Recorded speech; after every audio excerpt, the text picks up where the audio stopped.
নমস্কাৰ সান্তনাছ ক্ৰিয়েশ্যনলৈ আপোনালোক সকলোকে স্বাগতম জনাইছোঁ। আজি মই এটা কচু ৰেচিপি লৈ আহিছোঁ। কচু সকলোৱে খাই ভাল পায় আৰু বিভিন্ন ধৰণে বনায়ো। আজি মই খৰিচাৰে বনাইছোঁ। কেনেকৈ বনাইছোঁ চাওঁ আহক। মই লৈছোঁ কচু এমুঠি, চুচ গুচাই ধুই কাটি লৈছোঁ।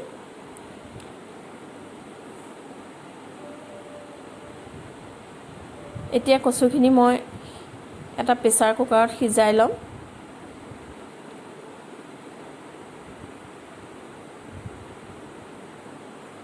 প্ৰেছাৰ কুকাৰত মই কচুখিনি দি লৈছোঁ।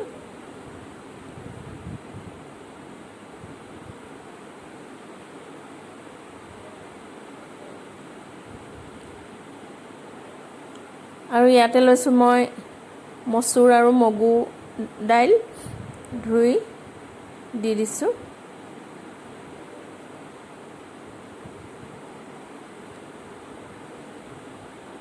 লগতে মই আলু কেইটুকুৰামানো দি দিছোঁ।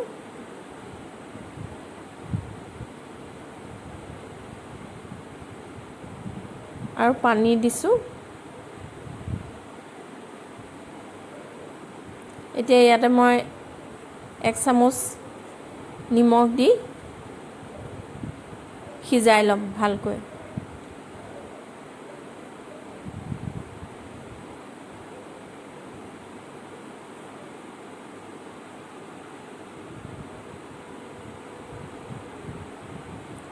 মই লৈছোঁ এয়া খৰিচা অলপ, কেঁচা জলকীয়া 2টা।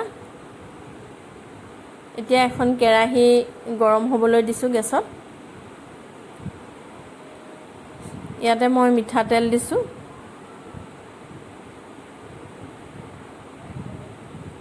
আৰু 1 চামুচ পাঁচফোৰণ দিছোঁ।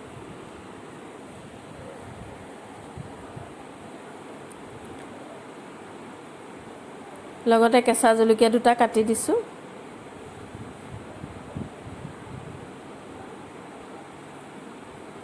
আধা চামুচ হালধি দিছোঁ।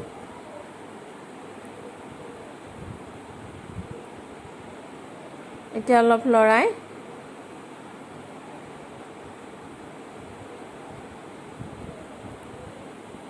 কচুৰ লগত দিয়া আলু কেইডোখৰ দি দিছোঁ।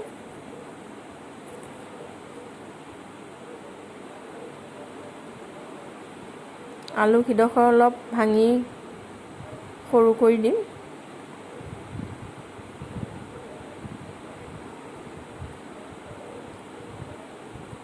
আপোনালোকে যদি মোৰ ৰেচিপিটো চাই ভাল পায় তেনেহ'লে কমেণ্ট কৰিব, লাইক কৰিব, শ্বেয়াৰ কৰিব আৰু যিসকল নতুন সেইসকলে ছাবস্ক্ৰাইব কৰি বেল আইকনটো দবাই দিব।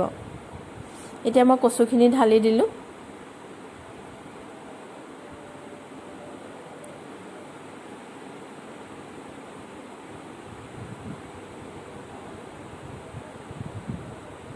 আলুবোৰ অলপ ভাঙি দিব। এতিয়া ইয়াত মই খৰিচা দিছোঁ।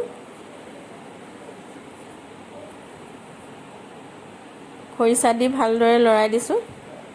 গৰম দিনত কচু শাকেৰে খৰিচা দিয়া টেঙা খাবলৈ খুব ভাল লাগে। এনেদৰে বনাই খাই চাব। খাইছেই চাগে বহুতে। যিসকলে নতুনকৈ ৰান্ধিবলৈ শিকিছে তেখেতসকলে বনাই খাব পাৰিব। এতিয়া কচুখিনি সিজিবলৈ দিছোঁ। লগতে নিমখ আন্দাজমতে দি দিছোঁ। প্ৰথমে মই 1 চামুচ নিমখ দিছিলোঁ, গতিকে জোখটো চাই ল'ব, কাৰণ খৰিচা টেঙা, গতিকে নিমখটো ভালকৈ চাই ল'ব। এতিয়া মোৰ কচু হৈ গ'ল। এতিয়া মই বাতিটোতে ছাৰ্ভ কৰিম।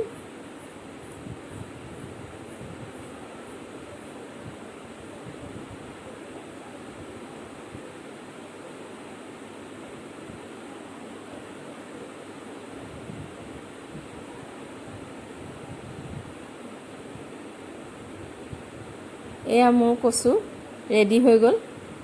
আপোনালোকে বনাই খাই চাবচোন। আজিলৈ আহোঁ পুনৰ এটা নতুন ৰেচিপি লৈ অহাৰ প্ৰতিশ্ৰুতিৰে। ধন্যবাদ।